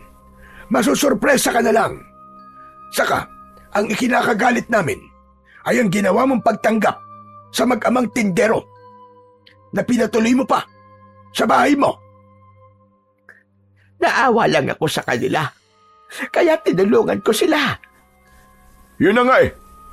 Lalo mo lang ginalit si Kapitan dahil sa ginawa mong pagtulong sa mag-amang yon. Dahil sa kanya, lalo lang nalagay sa peligro ang mga taga rito sa baryo. Pero hindi sila masasamang tao. Mabubuti sila. Wala akong pakialam doon. Basta't hindi ko gusto ang ginawa mo. Pakialamerang matanda. Maling pakitaan ko sila ng kabutihan? Sandali nga, Kapitan. Ano ba talagang problema nyo doon sa mag-ama? Sabihin mo nga sa akin. Dahil panganib siya sa gaya ko at mga kauri ko. Ayaw ng mga taga rito na nabubulabog sila. Kapitan, mukhang mahina talagang makaintindihan gurang na ito eh. Mas maigi pa kung malaman na niya ang totoo. Hindi ko man ganap na natiyak kung ano ba ang ibang nangyari, pero narinig ko ang malakas na sigaw ni Aling Epang. Kasunod ay ang paghalakhak ni Paking, ganun din ni Kapitan Samuel. Kaya isang bagay lamang ang naisip ko. Ipinakita nila kay Aling Epang ang tunay nilang pagkatao at ang kanilang pagiging aswang. Hindi nga ako nagkamali dahil yun sa sigaw ng matandang babae. Iska pa. Huwag kayong lalapit. Huwag kayong lalapit. Mag-aswag pala kayo. Mag-aswag pala kayo. Ngayon alam mo na kung sino kami at kung bakit ayaw namin sa bawang at sibuyas. Naiintindihan mo na ngayon, Aling Epang. Maawa kayo. Huwag niyo ako sasaktan. Maawa na kayo sa akin. Huwag kang mag-alala. Hindi ka namin sasaktan at walang masamang mangyayari sa'yo kung tutulungan mo kami. Patuloy akong nakinig sa nangyayaring pag-uusap sa loob. Gusto ko na sanang sumugod para harapin sina Kapitan Samuel at Konsyel Paking na parehong kampon ng kadiliman. Kaya lamang, nag-alala ko para kay Aling Epang. Baka kung ano ang gawin nila sa matandang babae. Naghintay pa ako ng susunod na mangyayari. Wala pa rin silang kaalam-alam na naririnig ko ang lahat ng mga pinag-uusapan nila. Hindi ako makapaniwala sa sunod kong narinig. Walang masamang mangyayari sa'yo kung susunod ka sa ibig naming mangyari. Ano yon? Ano yon, Kapitan? Ang mag-amang pinatuloy mo sa inyo. May sinabi sa akin ng mga alagad kong kanina lang ay nagpunta dito. Meron silang isinumbong sa akin. Hindi ko gusto yon, kaya dapat siyang magbayad. Ano gusto niyong gawin ko? Kapalit ng kaligtasan ko. Makinig kang maigi, Aling Epang. At wag na wag kang sisira sa ating magiging kasunduan. Dahil kung hindi mo magugustuhan ang gagawin namin sa inyo. Malinaw sa akin at dinig na dinig ko ang mga sinabi ni Kapitan Samuel kay Aling Epang Nang matapos ang pag-uusap na yon, ay nagmamadali na akong umalis. Alam ko na ang kanilang pinaplano. Dapat ko nang balikan ang anak ko sa bahay ni Aling Epang. Isa pa ay nagsisimula ng magbukang liwayway, kaya kailangan ko ring makabalik. Nang makarating ako sa bahay ni Aling Epang, ay natutulog pa rin si Kaloy. Naupo ako sa tabi niya. Saka naman siya nagising. Tay, ang aga niyo pong nagising ah. Oo anak. Nagsinungaling ako kay Kaloy dahil hindi niya dapat malaman na iniwan ko siya ng gabing lumipas. Tiyak marami siyang magiging tanong kapag nalaman niyang umalis ako ng bahay. Aalamin niya kung saan ako nagpunta at kung ano ang ginawa ko sa magdamag. Mas mainam na hindi niya na yon alam para hindi na magtanong ng kung ano-ano. Bumangon na si Kaloy at iniligpit ang pinagtulugan. Saka naman biglang dumating si Aling Epang. Tila pagod at puyat ang matandang babae. Kailangan kong magkunwari na wala akong alam. Oh, Aling Epang, saan kayo galing? Pambihira, sobra kami nag-alala sa'yo. Oo nga po, Aling Epang. Hindi po namin alam kung saan po kayo hahanapin. Aling Epang, kumusta ho kayo? Ayos lang. Ayos lang ako, Goryo. Aling Epang, puyat ho ba kayo? Abay, parang wala ho kayong tulog ah. Para kayong pagod na pagod.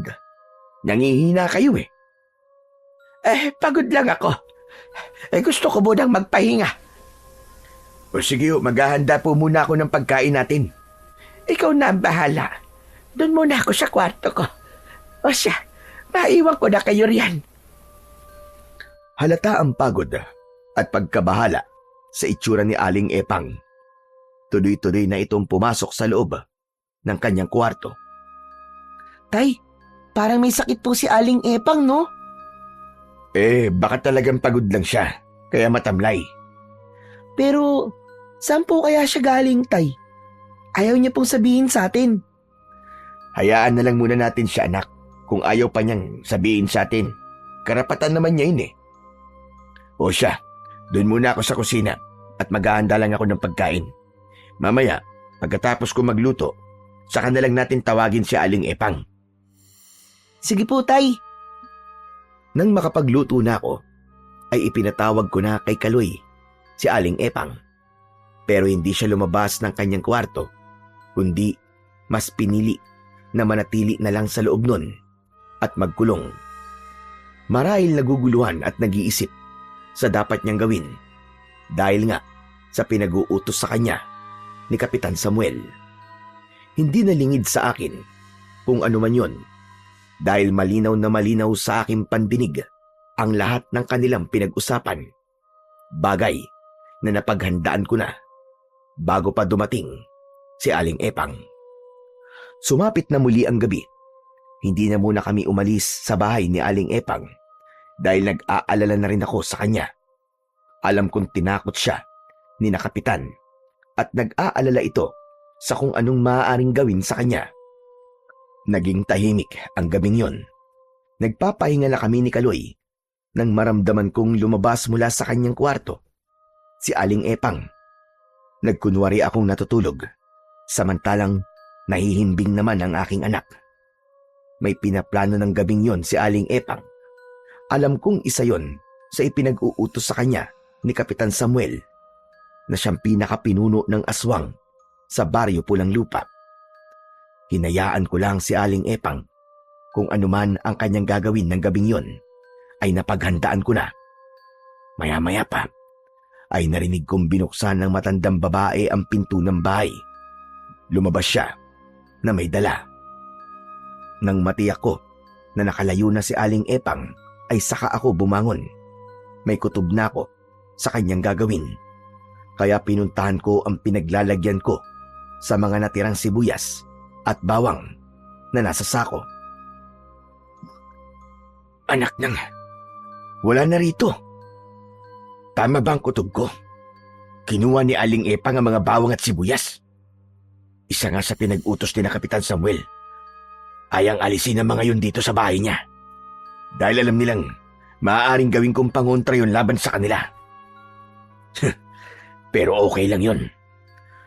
Dahil ang totoo, nang dumating ako mula sa may barangay, ay agad akong nagtabi ng mga bawang at sibuyas. Pinuno ko ang belt bag na aking dala at maging ang bulsa ng pantalong ko. Hindi ko kailangan ang marami nun. Ang importante ay mabudburan ko ng pulbos para maging mabisa at magtaglay yun ng kakaibang kapangyarihan laban sa mga aswang. Sapagkat alam kong maya-maya lang ay babalik na si Aling Epang, kaya bumalik din ako sa higaan katabi ang aking anak.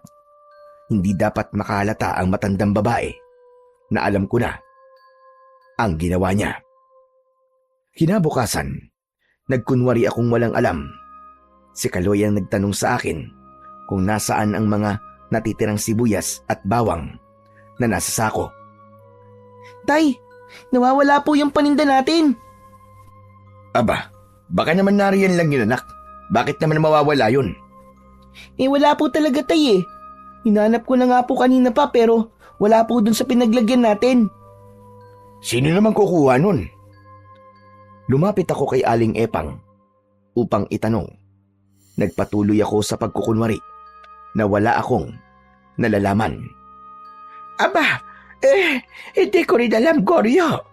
Nakita mo naman na halos maghapon at magdamag akong nagkulong lang sa kwarto ko. Mangyaring nawawala po kasi talaga eh. Hindi kaya ninakaw po yun, tay? Nako, baka nga may kung sinong dumampot nun. Nasa lisiyan tayo. Sayang naman. Pero sino po kayang kukuha nun? Di po ba ayaw namang gumamit ng ibang mga taga rito ng bawang at sibuyas? Baka ibibenta rin nila sa ibang gumagamit nun sa kanilang pagluluto. Malay mo naman, hindi ba? Tay, kung umuwi na po kaya tayo, kumuha na lang ulit tayo na natitirang sibuyas at bawang tapos bumalik ulit tayo rito para ituloy po ang pagtitinda. Pwede rin ganun. Ngayon na ba kayo aalis? Nako, bakit hindi nyo na lang ipagpabukas pa? Bakit po, Aling Epang? Kwan kasi, mas maigi siguro kung bukas na lang kayo aalis. Aling Epang, may problema ba? Meron ba kayong ikinakatakot? Wala naman. Naisip ko lang na baka mas mainam kung bukas na lang kayong umuwi. Napapaisip ako sa pagbabawal ni Aling Epang na umuwi kami. Hindi kaya may iba pa silang pinag-usapan ni na Kapitan na hindi ko nalalaman. Ang tanging alam ko lang ay inutusan siya ni na Kapitan na itapon ang paninda naming sibuyas at bawang. Bukod doon ay wala na akong alam kung anuman ang iba pang pinaplano.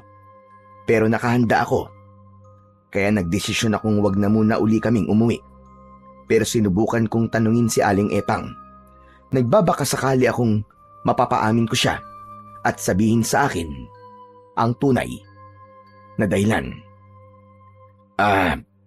Aling Epang, baka may gusto ko kayong sabihin sa akin. Ano ka ba? Gustong sabihin. Wala naman, Goryo. Aling Epang, hindi niyo pa rin sinasabi sa akin kung ano nangyari sa inyo nang mawala kayo. Goryo, meron lang akong pinuntahan at hindi kagad nakabalik. Ganun lang yun, maniwala ka. Yun nga lang po ba ang dahilan, Aling Epang? Oo, Goryo. Bakit naman ako magsisinungaling sa iyo?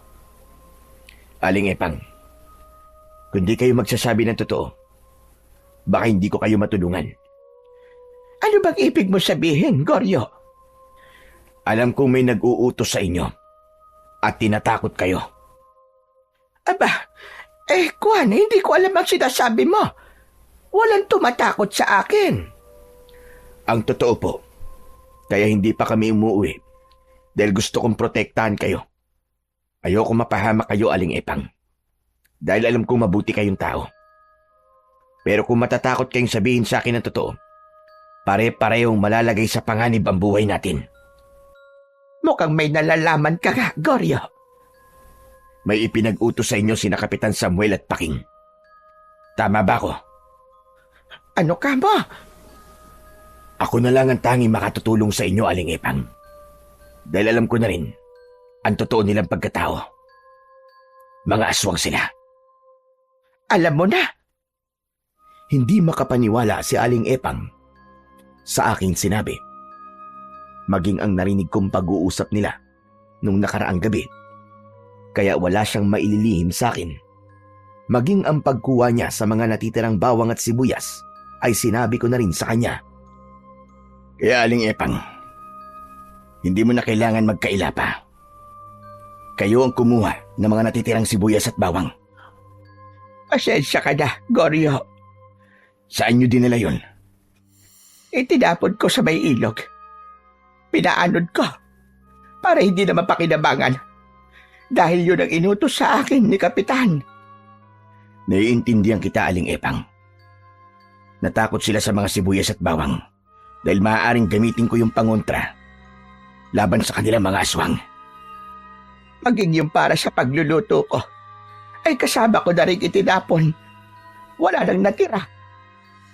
Dahil natakot ka sa kanila. Sige, Aling Epang, magsabi pa kayo. Ano pang pinapagawa nila sa inyo na hindi ko nalalaman? Plano nilang patayin kayo mag-ama. Ngayong gabi. Kaya ba, pinagbabawalan mo kaming umuwi? Oo, Goryo. Dahil ako ang siyang mapapahamak kapag hindi ko sila sinunod. Papatayin nila ako at ipapalapa sa mga aswang na kumakain ng laman loob ng tao. Kaya di na baling mapahamak kami ni Kaloy. Mailigtas niyo lamang ang sarili niyo, ganun ba? Patawad, Goryo, patawad. Ayoko rin gawin yon, pero natakot talaga ako, naguguluhan ako.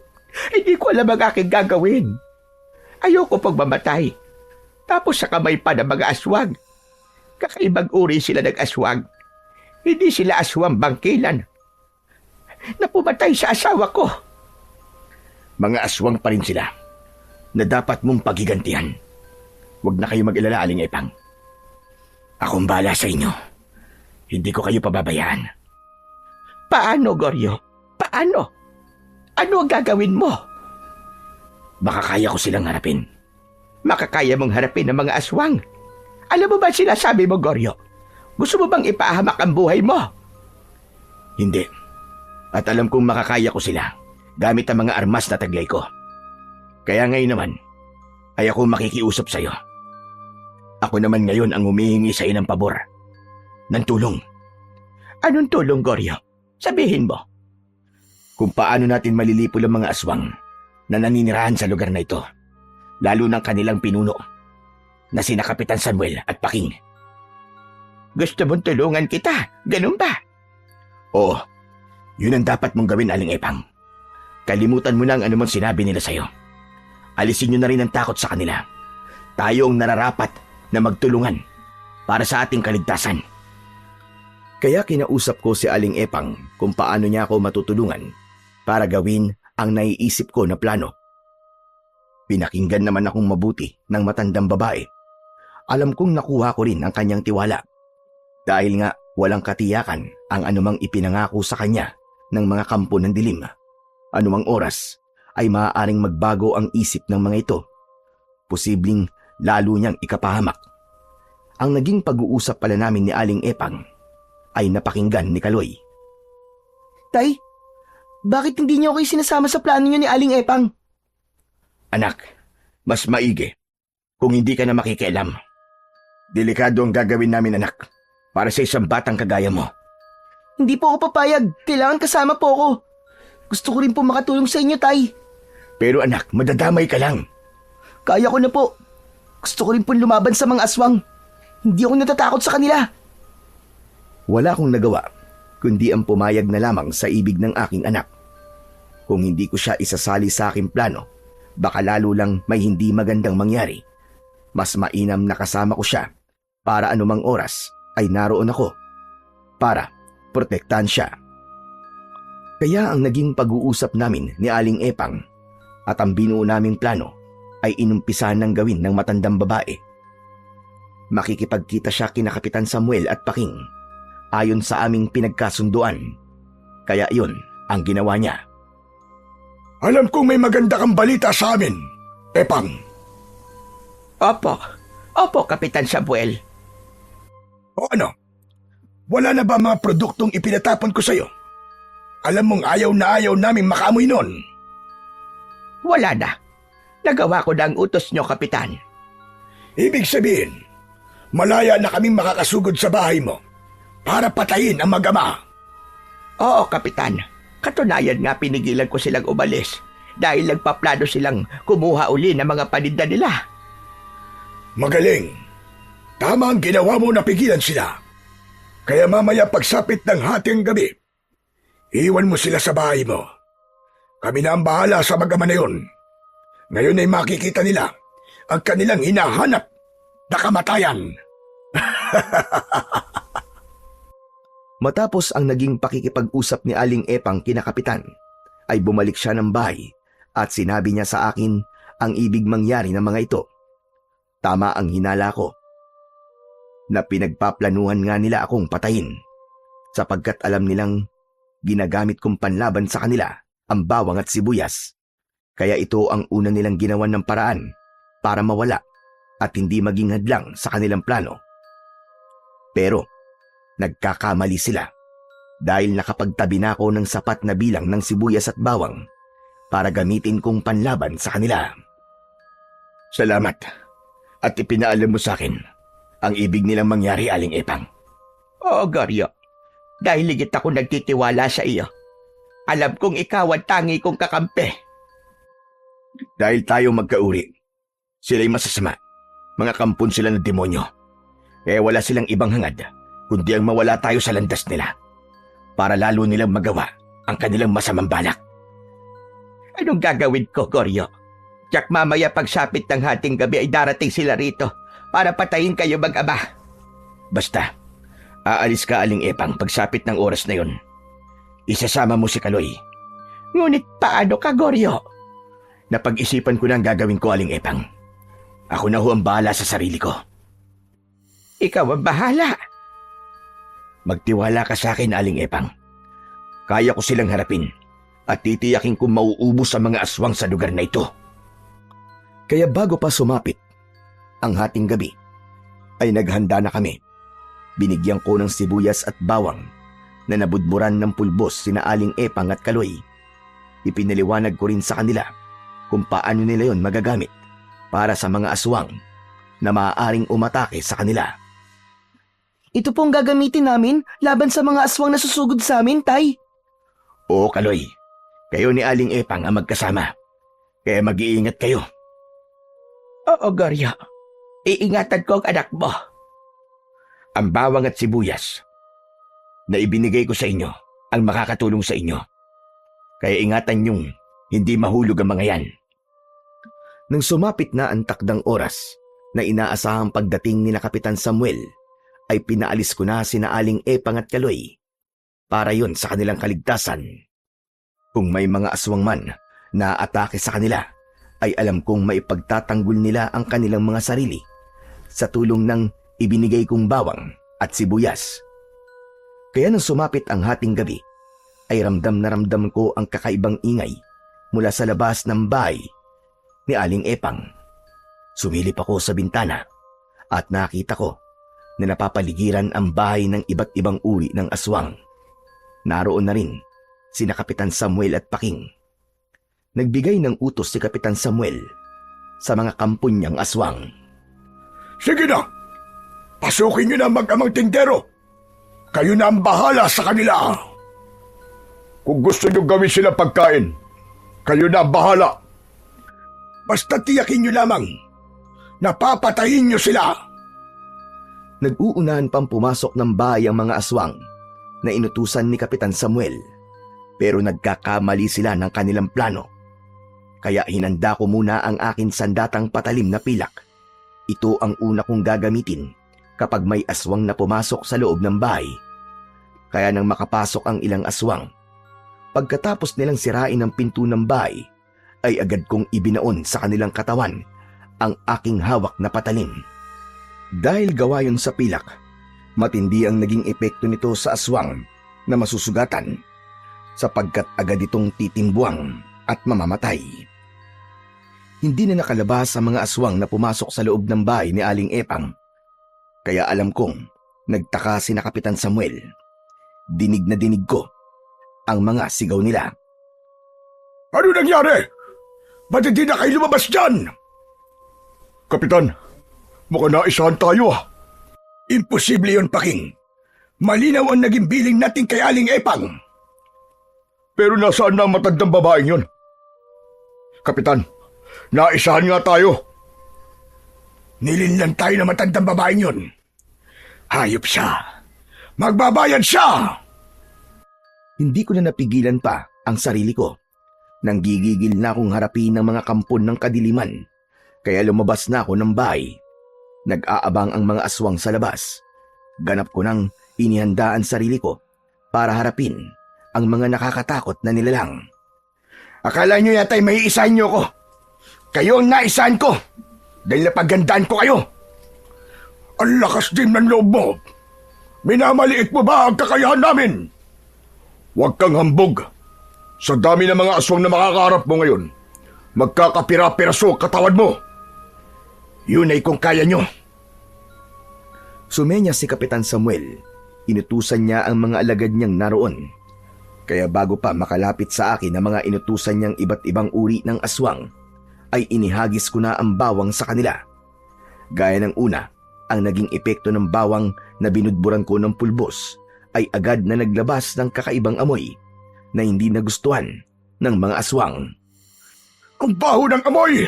Hindi ko kaya! Sumasakit ang ulo ko, Kapitan! Bakit meron pa rin siyang bawang at sibuyas? Hindi maaari ito! Niloko tayo ni Aling Epang. Niloko niya tayo! Galit na galit si Kapitan Samuel. Muling nag-utos ito para sugurin ako ng iba pang mga aswang. Ano pang ginagawa niyo? Pagpira-pirsuhin na ang lalaking yan! Sige na!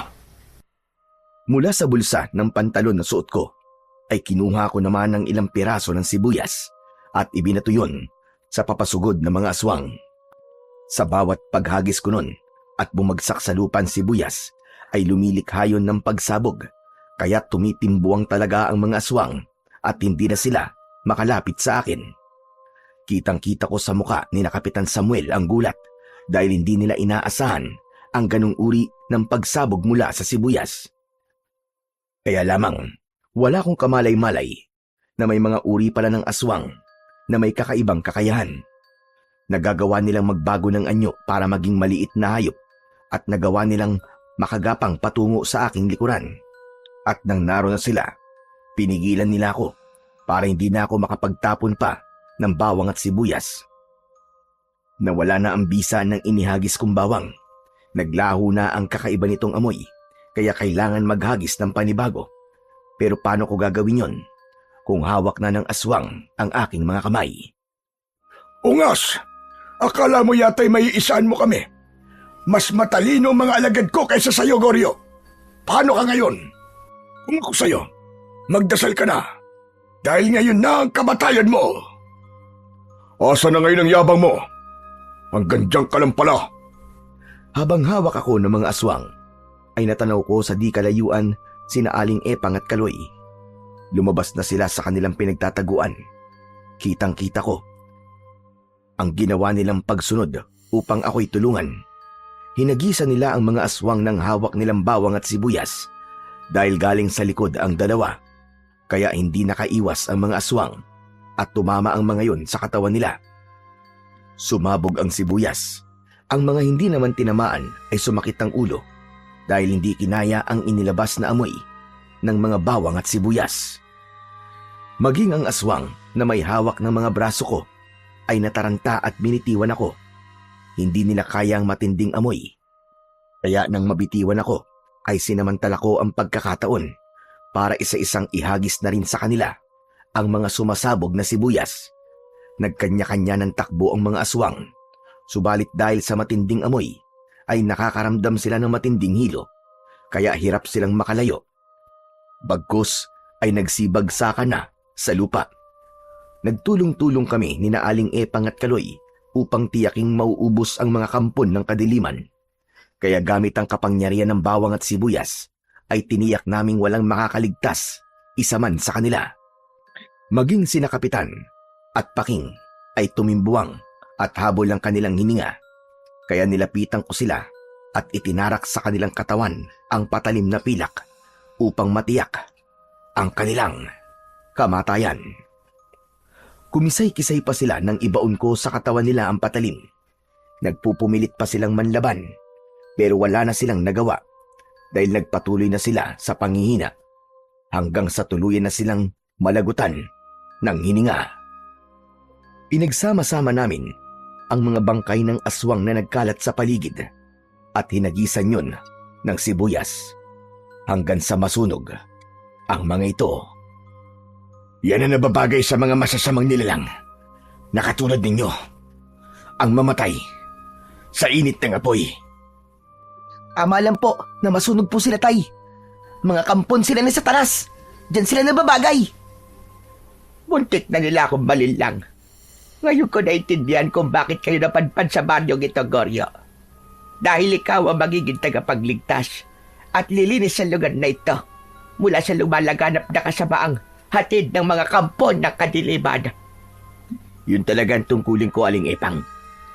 Bagay na hindi ko matatakasan dahil yun ang nakatadhana sa akin.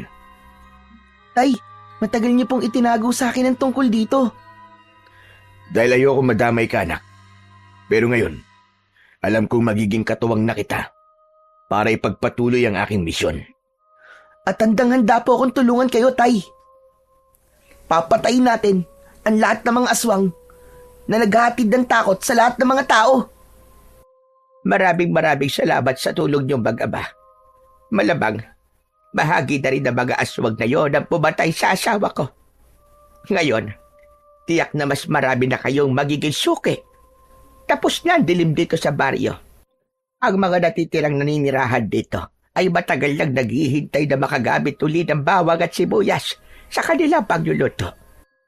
Dahil wala na ang mga taong nagbabawal at nananakot sa kanila. Siguro po, Aling Tepang, hindi na kami magtitinda pa rito. Aba, bakit naman? Kung kailan darami na ang inyong suki, saka naman kayo hindi magtitinda. Dahil may ibang lugar ulit kaming kailangan puntahan.